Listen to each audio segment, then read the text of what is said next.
In the quiet corners of our world where normality resides, darkness often lurks unnoticed. Such a darkness disguised as familiarity silently roams among us. Society's constant commotion fails to detect these silent threats, their existence a paradox that is both intriguing and terrifying. Let us uncover the tale of one such individual, a man who seemed ordinary but concealed a chilling darkness. He was a stark reminder of a grim reality that society often ignored. We turn back time to the late 1960s and early 1970s, a time of social and political unrest in America. This turbulent era would allow a dark shadow to go unnoticed. Theodore Bundy, or Ted Bundy, as he was commonly known, was about to carve his name in the annals of notoriety. Bundy was no ordinary criminal, rather, he was a paradox, contradicting societal expectations of a criminal. He was intelligent, charismatic, and capable of blending into any crowd, often going unnoticed. His charm and good looks were a mask, carefully concealing the evil intentions beneath.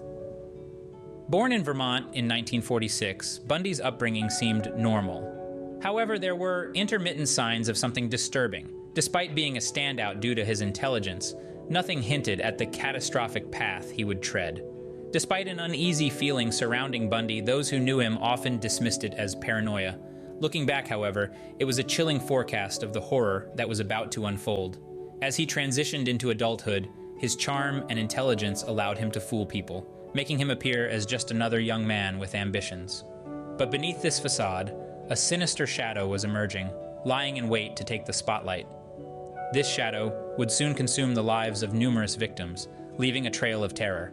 His monstrous alter ego remained hidden, his actions growing bolder as he delighted in his dreadful deeds. The world was oblivious to the looming disaster, the forthcoming destruction unimaginable. As his life progressed, Bundy's monstrous side began to dominate, unveiling the extent of his depravity. His charm continued to serve as a disguise, enabling him to execute his wicked deeds undetected. With time, his reign of terror expanded, casting a sinister shadow over society. The depth of his malevolence was unimaginable, serving as a stark reminder of the darkness that can dwell within the human mind.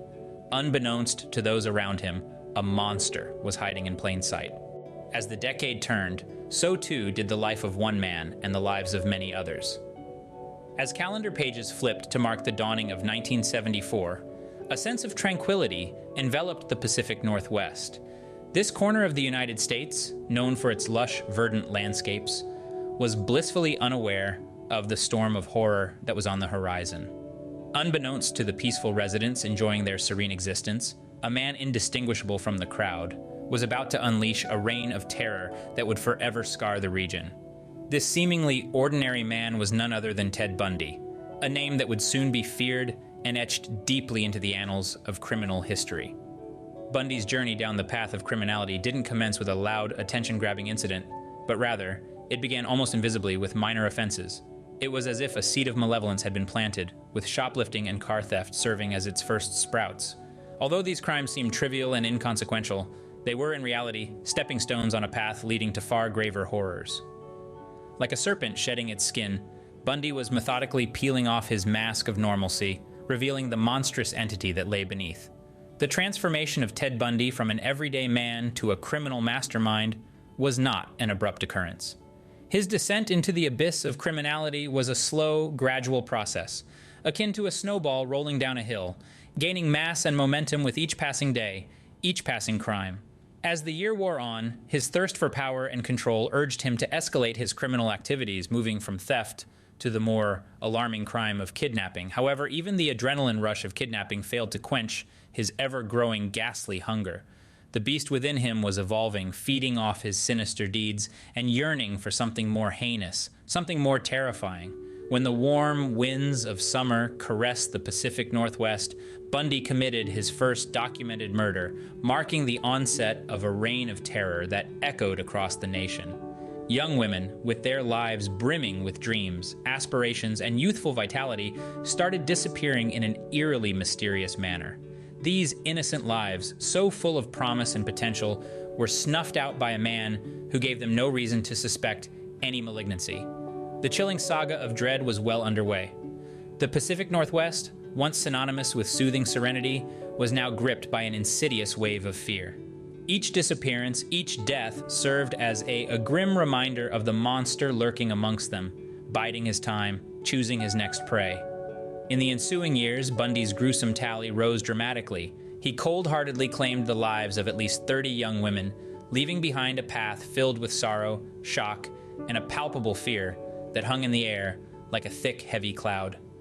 The friendly, charming facade that Bundy presented to the unsuspecting world concealed a ruthless killer, a predator who selected and stalked his victims with chilling precision. With each life he took, the beast within Bundy grew stronger, his thirst for blood increasingly insatiable. His victims were not mere statistics. They were daughters, sisters, friends, their lives brutally truncated. The world watched helplessly as the true extent of Bundy's monstrous deeds was illuminated. Bundy evolved from being a petty thief and a kidnapper to embody a far more sinister avatar, a serial killer. He was the embodiment of a predator, hunting his victims with clinical precision, leaving a devastating trail of destruction in his wake. The beast within him had been awakened, and it hungered for more. As the decade turned and the world moved forward, the shadow of Ted Bundy continued to loom large, a stark reminder of the darkness that can lurk beneath the most ordinary of exteriors. He was no longer just a thief or a kidnapper. He was a serial killer, a predator in the truest sense of the word. The beast had been unleashed, and it hungered for more. The year 1974 marked the start of a reign of terror that would span several years and states. Originating in the Pacific Northwest, an ominous and horrifying presence began to take shape. The first victim, Linda Ann Healy, was a law student in Seattle. Like a ghost, she vanished from her apartment in the eerie early hours of January 31st, 1974. Her bed was immaculate, a silent testament to the chilling precision of her abductor. Not long after, in the month of March, they struck a chord again. This time it was Donna Gale Manson, a bright student pursuing her passion for music and psychology. She vanished unexpectedly while on her way to a concert on her university campus. Despite rigorous investigations and search, her remains were never discovered, leaving behind an echoing void in the hearts of her loved ones. Then in April, as the season's cold winds blew, Susan Elaine Rancourt vanished mysteriously following a meeting at Central Washington State College. Tricked by a stranger's benign request for car, her fate was cruelly determined. Kathleen Parks, a fellow student, disappeared in a similar manner from Oregon State University just a month later in May. The ensuing summer was not a period of respite from the terror, but rather it deepened. Brenda Carroll Ball was last seen exiting a tavern in Burien, Washington in the early morning of June 1st. Just 1 month later, Janice Ann Ott and Denise Marie Nasland disappeared in broad daylight from the peaceful Lake Sammamish State Park. Witnesses spoke of a man named Ted, arm in a sling, asking for help with his sailboat. In the autumn of 1974, the chilling reign of Ted Bundy migrated to Utah, where he was diligently studying law. In the month of October, 3 victims vanished without leaving behind any evidence: Nancy Wilcox, Melissa Ann Smith, and Laura Amy. Smith, the daughter of the local police chief, intensified the community's unease. In November, Deborah Kent disappeared after a school play, her abandoned car found eerily vacant in the parking lot. The year concluded with the vanishing of Susan Curtis during a youth convention at Brigham Young University. The start of 1975 brought with it an escalation of Bundy's terror. Karen Campbell disappeared from a Colorado ski resort in January, her body found a month later. The following months witnessed the disappearances and murders of Julie Cunningham, Denise Oliverson, Lynette Culver, and Susan Curtis. Each crime added another layer of dread into the already fear-stricken community. It was becoming clear that a serial murderer was running amok, yet he remained elusive, leaving behind haunting traces of his terrifying acts and a growing roster of victims. The horror extended into the fall of 1975. Shelley Robertson was found brutally murdered in July, and Nancy experienced the same gruesome fate in August. In September, Bundy's wave of terror washed over Idaho, claiming the lives of Melissa Smith and Laura Amy. Smith's lifeless body was uncovered within days, while Amy's remains were only discovered on Thanksgiving Day. Debbie Kent was the year's final victim, cruelly murdered in November. The year 1976 maintained the dreadful occurrences with the disappearance and murder of Karen Campbell in Colorado. Her remains were found 1 month later, ominously bringing Bundy's known victims count to at least 24. Each victim was a daughter, a sister, a friend. Their lives, full of potential, were brutally cut short by a man who would be remembered as a symbol of pure evil. Every disappearance, every murder sent shockwaves through the community, inciting a climate of fear and suspicion that spread across the Pacific Northwest and beyond. With each passing month, the shadow of the unknown killer grew longer. In the end, even the craftiest predators can fall into a trap. Such was the case with Theodore Bundy, a man whose name has become etched into the most harrowing chapters of American criminal history. With a charm that was as captivating as it was deceptive, and a cunning intelligence that had fooled many, his inevitable encounter with justice was a testament to the relentless pursuit of law and order. As this tale of terror unfolds, we are transported back to the sweltering twilight days of the summer of 1975. It was during this time that Ted Bundy, a man who had so far been successful in eluding the grasp of law enforcement, found himself confronted with an unanticipated challenge. This wasn't a physical hurdle or barricade. Instead, it was the stern and unyielding arms of the law itself reaching out to ensnare him. During a routine traffic stop, conducted by a diligent highway patrol officer in the remote backroads of Utah for a seemingly trivial driving offense, the officer unearthed a discovery of bone-chilling proportions. Trained to be aware and observant, the officer couldn't help but notice an array of oddities inside Bundy's otherwise ordinary Volkswagen vehicle. The items discovered included a crowbar, ski mask, rope, handcuffs, and an ice pick. This sinister collection of tools was an ominous hint at the grim and loathsome activities Bundy had been partaking in. The discovery led to Bundy's immediate arrest, setting off a ripple effect of events that would eventually lead him to stand trial in court. The dogged and determined police force wasted no time in correlating Bundy's actions with several unsolved cases from the past. Most notably, they made a connection with the baffling case of Carol Duranch, a woman who had cheated death by escaping from Bundy's malevolent. Her gut-wrenching account and compelling testimony would later serve as crucial evidence, significantly contributing to his eventual conviction. In 1976, Bundy was condemned to a prison term spanning 1 to 15 years for the crime of aggravated kidnapping. However, Bundy, a man whose cunning was only matched by his manipulative abilities, had no intention of serving his sentence in full. Even behind the bars of his prison cell, he saw the situation not as a restriction, but as a challenge, an obstacle to overcome, a puzzle to solve. Bundy, ever audacious planner, began to formulate a daring escape plan. Later, in the fading months of 1977, he was transferred to a Colorado facility to face trial for an additional murder indictment. Using his sharp intellect and employing his charming persona, he managed to secure permission to use the prison's law library to study his case.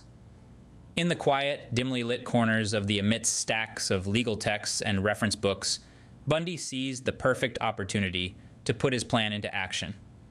He leapt from the library's second-story window, disappearing into the wilderness. For 6 days, he became a phantom, an elusive specter haunting the vast expanses of the Rocky Mountains. Bundy's taste of freedom, however, was short-lived. He was recaptured, but his resolve remained unbroken. This was simply a minor hiccup in his grand scheme. In December of the same year, Bundy executed a second, even more daring escape. Over several weeks, he meticulously sawed a hole in the ceiling of his cell, allowing him to escape into the cold, dark night. The world outside the prison walls once again trembled with fear as Ted Bundy roamed free. Over a few terrifying weeks, he resumed his heinous crime spree, leaving a chilling trail of victims in his wake. His final act of violence took place at the Chi Omega sorority house at Florida State University, where he inflicted his monstrous nature on 4 unsuspecting women, 2 of whom did not survive the horrific ordeal. In the face of capture, the monster showed its true form, revealing a desperation as chilling as its crimes. Bundy's audacious escapes, his unremorseful continuation of his atrocities, and his lack of empathy or regret cast a lingering, somber shadow over his victims and the public long after his final capture. The long arm of the law is patient, and it finally closed its grip on Bundy in 1978. The year was of monumental importance. It marked a critical juncture, a crescendo in a sinister narrative that spanned more than 10 years. This was the year when Theodore Bundy's reign of terror, a merciless killing spree that left a plethora of victims strewn across numerous states, finally met its end. 1978 was a crucial year, signifying Bundy's ultimate apprehension by the law. This was the year when the long arm of the law finally succeeded in cornering this slippery killer, a man who had previously managed to evade capture numerous times. His audacious prison escapes, once but twice, had left law enforcement agencies flummoxed and frustrated. But during this instance, fortune abandoned Bundy. He was seized in Florida, apprehended while he was casually driving a stolen vehicle. Undeniably, it marked the end of the line for Bundy, who had managed to slip away from the authorities multiple times, leaving behind a horrific trail of violence and suffering. With Bundy securely held under law enforcement custody, the wheels of justice began to turn in preparation for a court trial that would hold the nation, and indeed the world, captive. This trial was more than a simple judicial proceeding. It was set to be a spectacle that would etch itself into the history of the United States and rest heavy on the world's expectations. It was a trial that would be observed intently, not just within the confines of the United States, but globally, as it was among the most high-profile trials in American history. Bundy, always the egotist, made the audacious decision to represent himself in court. This decision provided him with the platform he desired, a stage to perform, to captivate and manipulate skills he had meticulously refined throughout his life. He was the quintessential example of a wolf in sheep's clothing, a cultivated and eloquent law student on the exterior, but beneath the facade lurked a monster, an appalling reality that became increasingly apparent as the trial progressed. As the prosecution began to present its case in court, the full magnitude of Bundy's abhorrent acts was exposed. The courtroom was plunged into a stunned silence as gruesome details of the brutal killings of countless young women were recounted. Each narrative was more chilling than the previous one, sketching the image of a man who not just a murderer, but a predator, who derived a twisted pleasure from his terrifying deeds. Just as shocking was the realization that a man like Bundy, who seemed outwardly normal, charming, and intelligent, could be for such staggering atrocities. This was a man who had been a law student, a man who had contributed to political campaigns, and a man who, from an outsider's perspective, like every other man in society, yet he was capable of executing unimaginable acts of evil. This trial illuminated the darkest recesses of human nature. It compelled society to face the uncomfortable reality that monsters don't always resemble monsters. They could be anybody, inconspicuously lurking among us, hiding in plain sight. The chilling truth that unraveled from Bundy's trial was a stark reminder of this fact. The courtroom drama was punctuated with its share of theatrical moments. Bundy, the perpetual performer, proposed to a former coworker during a cross-examination on the witness. This bizarre spectacle underscored Bundy's ability to manipulate and charm, even under the most desperate circumstances. Ultimately, the evidence against Bundy was overwhelming. The jury found him guilty of multiple counts of murder, and he was sentenced to death. Bundy's fate was irrevocably sealed. Yet the scars left by his heinous crimes would persist, permanently inscribed in the hearts of the survivors, the victims' families, and nation at large. The trial of Ted Bundy was more than just a judicial proceeding. It was a dark excursion into the psyche of a serial killer, a frigid exploration of the depths of human depravity. It served as a grim reminder that evil can take many forms and can skulk in the most unexpected places. It was for justice, for the voices of Bundy's victims to be heard. But it was also a stage for the world to witness the true face of evil, and that face was Ted Bundy's. The courtroom became a stage for the world to witness the true face of evil. As the gavel fell, so too did the curtain on Bundy's reign of terror. Thus concluded a chilling chapter that had witnessed the rise and fall of one of United States' most serial killers, Theodore Ted Bundy. For years, this man had managed to skillfully evade law enforcement, leaving a trail of gory destruction in his wake. Bundy's name carried an ominous connotation, transforming into a symbol of pure terror that elicited shivers down the spines of those intimately familiar with his dark tale. His monstrous deeds became the very essence of nightmares, a terrifying narrative that throttled the nation's collective psyche, holding an iron grip of fear for an uncomfortably prolonged period. The courtroom was steeped in silence, a tangible stillness that was an eerie manifestation of the palpable tension that saturated the air. All eyes were glued to the judge, drawn in suspenseful anticipation of the impending verdict that would decide Bundy's fate. As the judge delivered the verdict, it swept through the courtroom like a frigid breeze. Guilty. The word resonated throughout the room, its profound implications seeping into the hearts of those in attendance. It was more than a mere verdict, was a powerful declaration that the reign of terror had met its end, that justice had finally caught up with this elusive, dangerous man. Theodore Bundy, a name that now bore a haunting association with dread, the man who had violated the tranquility of countless dreams, was sentenced to be executed. His crimes were a horrifying amalgamation of brutality and depravity, actions so atrociously vile that they left a lasting imprint on the collective consciousness of American society. His chosen victims were innocent individuals whose lives were brutally snuffed out in their prime. Now, however, he was to face the full brunt of the law, his dark deeds demanding the harshest of penalties. In the immediate aftermath of the courtroom drama, reactions were a whirlwind of varied, intense emotions. Some heaved a sigh of relief, experiencing a sense of closure in their knowledge that Bundy would finally face the merciless hand of justice. They felt vindicated, reassured that the legal system had at last managed to corner this elusive monster. For them, the guilty verdict symbolized a highly anticipated victory, a triumph of justice over the embodiment of evil. Yet, there were others experienced a creeping sense of dread. Yes, Bundy was being held accountable for his heinous crimes, but the bitter truth remained that nothing could rectify the damage he had inflicted. No form of punishment could resurrect the lives he had extinguished prematurely. No retribution could erase the pain and suffering his actions had caused. January 24th, the day of Bundy's execution, was marked by an atmosphere of somber anticipation. Crowds gathered outside the Florida State Prison, their countenances reflecting a cocktail of relief, anger, and sorrow. As news of Bundy's death spread, a sense of uneasy calm took hold. Though the monster was gone, the dark shadows he'd cast lingered ominously. His demise marked the end of a reign of terror, but it did little to alleviate the pain and suffering his actions had inflicted. In the ensuing years, Bundy's name became associated with the darkest aspects of humanity. He was an ordinary man who had committed extraordinarily evil acts. His life story served as a chilling reminder that monsters could and did exist in the most mundane of places. His gruesome crimes served as a glaring warning, a lesson that evil could often be disguised in the most ordinary of faces. His legacy was one of trauma and fear, a chilling testament to the depths to which human nature could descend.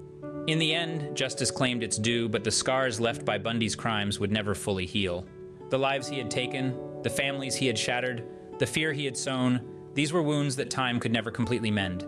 Yet, as the world moved on, there was a resolve to remember, to learn, and to ensure that such a nightmare would happen again. His story a grim reminder of the evil that lurked in the shadows, a stark warning that the fight against such darkness was far from over. The memory of Bundy's reign of terror would serve as a beacon, a guiding light that would lead the way toward a future where such atrocities would never be repeated. Bundy's story is a stark reminder of the darkness that can hide beneath a charming facade. More than just an isolated incident in the annals of crime, Ted Bundy's tale unfolds like a chilling chronicle of the human capacity for malevolence. Beneath his charismatic demeanor, Bundy conducted a reign of terror that left an indelible and enduring impact, not merely on his victims and their kin, but on the fabric of society itself. The individual miseries brought about by Bundy's actions are unquestionably the most tragic elements of his story. For the families of his victims, their world was irrevocably transformed by an abrupt and senseless void. Each family gathering now bears the mark of vacant seats, every birthday passed without joy, every life event left unshared, stands as a sharp, painful reminder of dear ones taken too prematurely. These are the silent affirmations of their perpetual grief. However, the reverberations Bundy's horrendous actions stretched far beyond the immediate sphere of suffering. Society at large was left in a state of shock, compelled to the unsettling reality that a seemingly affable law student could also embody the persona of a merciless serial killer. This revelation dismantled long-standing notions of security and faith in humanity. It was a bitter truth to digest, a stark reminder that evil does not always manifest in easily discernible forms. Bundy's tale also sparked a significant self-examination within the criminal justice system. His innate ability to evade capture, coupled with his escapes from custody, highlighted glaring weaknesses within our law enforcement and judicial procedures. Modifications were implemented, lessons were assimilated, yet the lingering fear that such a man could exploit these inadequacies still haunts our collective consciousness. Despite the dreadfulness of his crimes, or perhaps precisely because of it, Bundy's case maintains a magnetic hold on our collective attention. It's a grim fascination that transcends mere morbid interest. It taps into our innate need to comprehend the unfathomable, to discern sense in the senseless. We scrutinize his actions, his motivations, his mindset, not to glorify his deeds, but to gather insights that might aid in preventing such horrors in the future. This obsession, however, also exposes our society's fixation with true crime narratives. It compels interrogate why we are magnetically pulled towards these sinister narratives, why we engage, interact, and devour tales of violence and malevolence. Is it a pursuit for comprehension, an emotional discharge, or merely a twisted form of amusement? The responses are multifaceted and unsettling, and they compel us to introspect our individual motivations and desires. Bundy's narrative also functions as a potent warning about the latent dangers, charisma, and manipulation. His proficiency to charm and deceive was a weapon he used to ensnare his victims and evade scrutiny. It's a chilling reminder that malevolence can be shrouded in affability, and that we must persistently be alert, perpetually question, and never accept appearances at surface level. As we reflect on this grim chapter of history, we must keep alive the memory of the victims, their lives cut short, the potential left unrealized. We must honor their memory by striving to understand, to learn, and to prevent. We must confront the darkness, not to be engulfed by it, but to cast a light that might guide us towards a safer, more compassionate world. Bundy's shadow still looms large, a chilling reminder of the monsters that can walk among